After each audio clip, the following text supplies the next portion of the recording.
ሰላም የዴሊ ፎረም ቤተሰቦች፣ ፕሮፌሰር ብርሃኑ ነጋ ብልጽግናን ተቹም። ኢትዮጵያ ከአንድ አውራ ፓርቲ ተጽዕኖ ተላቃ ወደ ብዝሃነት ፓርቲ ስርዓት ተሸጋግራለች ተብሎ ቢታሰብም በተግባር ግን ምንም ትርጉም የሌላቸው በመቶዎች የሚቆጠሩ ፓርቲዎችን ከመመስረትና ከመዘላለፍ ውጪ የሀሳብ ክርክር የሚደረግበት ፖለቲካ መፍጠር አልቻልም ሲሉም ትናንት ፕሮፌሰር ብርሃኑ ነጋ ተናግረዋል። ፕሮፌሰሩ ትናንት ይህንን ንግግር ያደረጉት ከኢዜማ መሪነታቸው ሲሰናበቱ ነው። የዓለምን ጭቁን ህዝቦች ነጻ እናወጣለን ብለን በመዝሙር ጀመርን፣ ዛሬ ግን እንደ ሀገር እንኳን አንድ መሆን አቅቶን በዘር ተከፋፍለን እንባላለን ያሉት ፕሮፌሰር ብርሃኑ የኢትዮጵያ ፖለቲካ ከጅምሩ እስከዛሬ ድረስ በደም መፋሰስ የተመሰቃቀለ መሆኑን በቁጭት ገልጸዋል። ፕሮፌሰሩ የዛሬውን የኢትዮጵያ ፖለቲካ መድረክ አቅም ያላቸው ጨባቦች ስድብ ፈርተው የሚሸሹበት፣ አላዋቂ ደፋሮች ግን የሚሰበሰቡበት ሲሉም ወርፈዋል። ፖለቲካን በዘርና በሃይማኖት አዋቅረን የተለያየ ብሔርና ሃይማኖት ባለበት ሀገር በሰላም እንኖራለን ማለት አስቸጋሪ ነው ያሉት ፕሮፌሰር ብርሃኑ የወደፊቱ ፖለቲካ ከተለመደው የብሽሽቅና የማሸማቀቅ አባዜ መውጣት እንዳለበትም አሳስበዋል።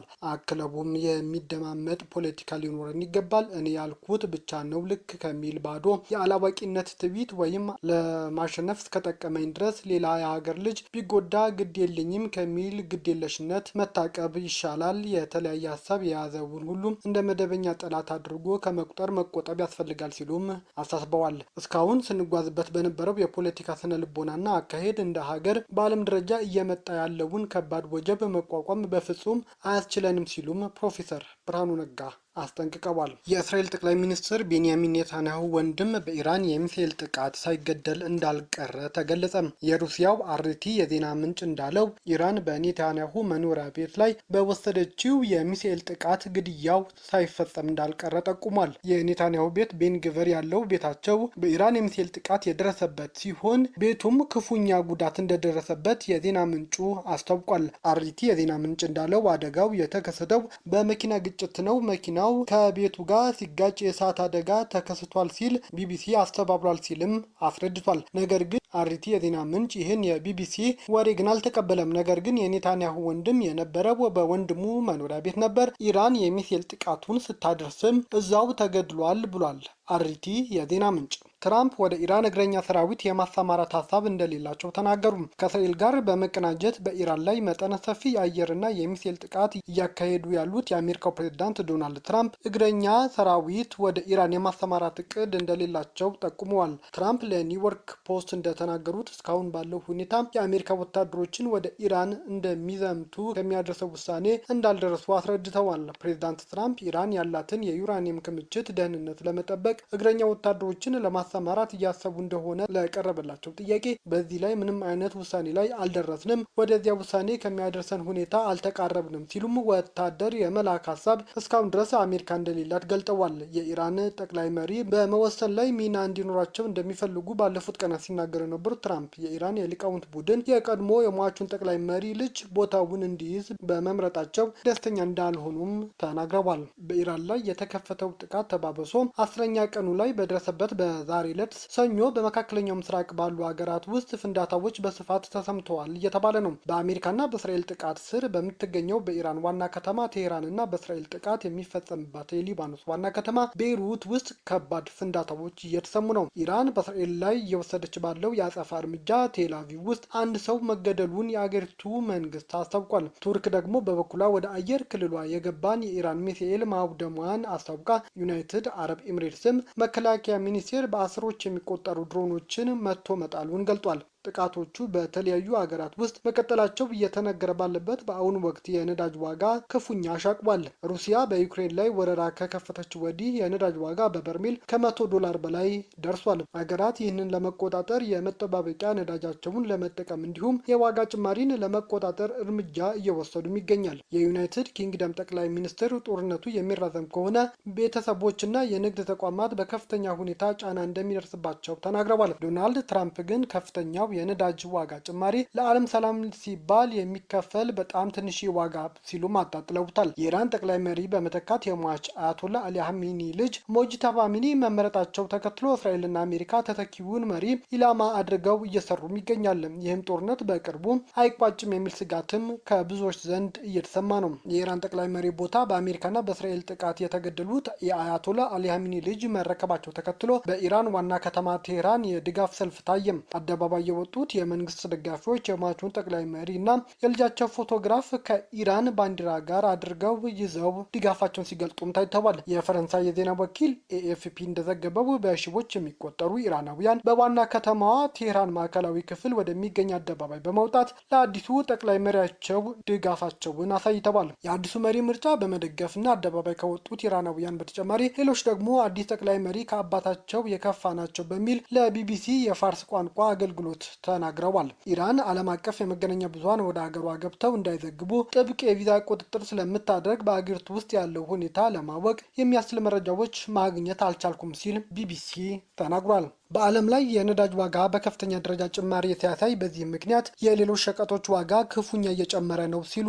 መገናኛ ብዙሃን እየዘገቡ ነው። አሁን የተከሰተው የነዳጅ ዋጋ ጭማሪ ከ4 ዓመት ወዲህ ከፍተኛ መሆኑንም ተነግሯል። አገራትም በመካከለኛው ምስራቅ ያለውን ውጥረት እስኪረግብ ድረስ ለመጠባበቂያነት የያዙት የነዳጅ ክምችት ለመጠቀም እያሰቡም ይገኛል። ከፍተኛው የዓለም ነዳጅ ዘይት በሚወጣበትና በሚተላለፍበት የፋርስ ባህረ ሰላጤ አካባቢ የተቀሰቀሰው ጦርነት የነዳጅ ማውጫዎች ማጣሪያዎችና ማስተላለፊያ መስመሮች ላይ መስተጓጎልን ፈጥሯል። ኢራን የተከፈተባት ጥቃት ተከትሎ በሳውዲ፣ በኤምሬትስ፣ በኳታር ባሉ የነዳጅና የተፈጥሮ ጋዝ ማዕከላት ላይ ጥቃት በመፈጸም እንዲሁም በርካታ ነዳጅ ጫኝ መርከቦች በሚተላለፉበት የሆርሙዝ ሰርጥ በተከሰተው የደህንነት ስጋት መርከቦች መንቀሳቀስ አልቻሉም። ከፍተኛ የነዳጅ ምርት መንቀሳቀስ ባለመቻሉ በዓለም ገበያ የነዳጅ ዋጋ ከፍተኛ ጭማሪ አሳይቶ ባለፈው ሳምንት ከ$7 በታች የነበረው አንድ በርሜል ድፍድፍ ነዳጅ $100 በላይ አሁን እየተሸጠ ነው። ብሬንት የተባለው ዓለም አቀፍ የነዳጅ ዋጋ መተመኛ መድረክ ላይ እሁድ ዕለት በተደረገው ግብይት ዋጋ በ30 በመቶ የድፍድፍ ነዳጅ ዋጋ ጨምሮ እስከ $119 ድረስ ተሽጧል። የአሜሪካው ፕሬዝዳንት ዶናልድ ትራምፕ ግን የነዳጅ ጭማሪው ለአጭር ጊዜ ብቻ እንደሚቆይ በማህበራዊ ሚዲያቸው እያስተባበሉ ነው። የነዳጅ ዋጋ ጭማሪው ለአጭር ጊዜ የሚከፈል ዋጋ ነው። የኢራን የኒኩሌር ስጋት ሲያበቃ ዓለም ደህንነቷ የተጠበቀና ሰላም ለምትሆን ዋጋ በፍጥነት ይቀንሳል ሲሉም ጭማሪውን አስተባብለዋል። ከአንድ ሳምንት በፊት አሜሪካና እስራኤል በኢራን ላይ ጥቃት ከከፈቱ በኋላ የነዳጅ ዋጋ በ50 በመቶ ጭማሪም አሳይቷል። 3000 ብር ጉቦ የተቀበለው የመንግስት ሰራተኛ በቁጥጥር ስር ማዋሉን የአዲስ አበባ ፖሊስ ጠቅላይ መምሪያ አስታወቀ። በኮልፌ ቀራኒዮ ክፍለ ከተማ አስተዳደር የወረዳ 3 የወሳኝ ኩነት ባለሙያ የሆነው ተጠርጣሪ ተሬሳ አዱኛ የግል ተበዳይ ሃይደር ሬድዋንን ከወረዳው ወሳኝ ኩነት ጽህፈት ቤት ያላገባ ማስረጃ ለመስጠት ለ15 ቀናት ያህል ሲያመላልሳት ቆይቶ በመጨረሻም ማስረጃው ለማግኘት 3000 ብር ጉቦ መክፈል እንዳለባት ይነግራታል። የግል ተበዳይም ገንዘቡን ክፈይ መባሏን ለኮልፌ ቀራኒዮ ክፍለ ከተማ ፖሊስ መምሪያ በማሳወቅና የክትትል ቡድን አባላት በመያዝ ኮልፌ ቀራኒዮ ክፍለ ከተማ ወረዳ 3 ወሳኝ ኩነት ጽህፈት ቤት በር ላይ ተከሳሽ ገንዘቡን ሲቀበል እጅ ከፍንጅ የተያዘ መሆኑን የክፍለ ከተማ ፖሊስ መምሪያ አስታውቋል። ፖሊስ በተጠርጣሪው ላይ ተገቢውን የሰውና የሰነድ ማስረጃ በማሰባሰብና የወንጀል ምርመራ መዝገቡን በማጠናከር ክስ እንደሚመሰረትበትም ገልጿል። በመንግስት የስራ ኃላፊነት ቦታ ላይ የሚገኙ አመራሮችም ሆነ አፈጻሚዎች በህጋዊ አሰራር ያልተገባን ጥቅም ለማግኘት የሚደረግ እንቅስቃሴን ከህግ ተጠያቂነት የማያድን መሆኑን ተገንዝበው ህጋዊ አሰራርን መከተል እንደሚገባቸው ያሳስበው የአዲስ አበባ ፖሊስ ጠቅላይ መምሪያ ነው። የሩሲያው ፕሬዝዳንት ቭላዲሚር ፑቲን የኢራን ጦርነት ዓለም አቀፍ የኢነርጂ ቀውስን እንደቀሰቀሰ ዛሬ በሰጡት መግለጫ አስታወቁ። በሆርሙዝ የባህር ወሽመጥ የትራንስፖርት መስመር ላይ ጥገኛ የሆነው የነዳጅ ምርት በቅርቡ ሙሉ በሙሉ ሊቆም እንደሚችል አስጠንቅቀዋል። ፑቲን ለዚህም ሩሲያ ለአውሮፓ ነዳጅና ጋዝ ለማቅረብ አሁንም ዝግጁ መሆኗን አመልክተዋል።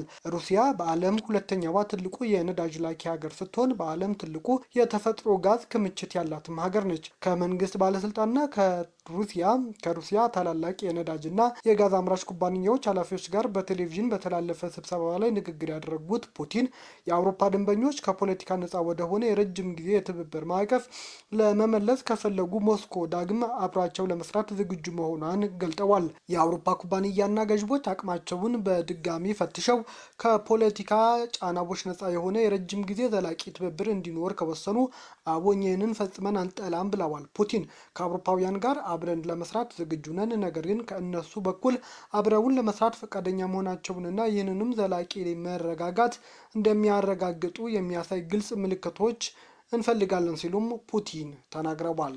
ቤተሰቦቻችን ላይክ፣ ሼር፣ ሰብስክራይብ ማድረጋችሁን አትርሱ። አብራችሁን ሁኑ።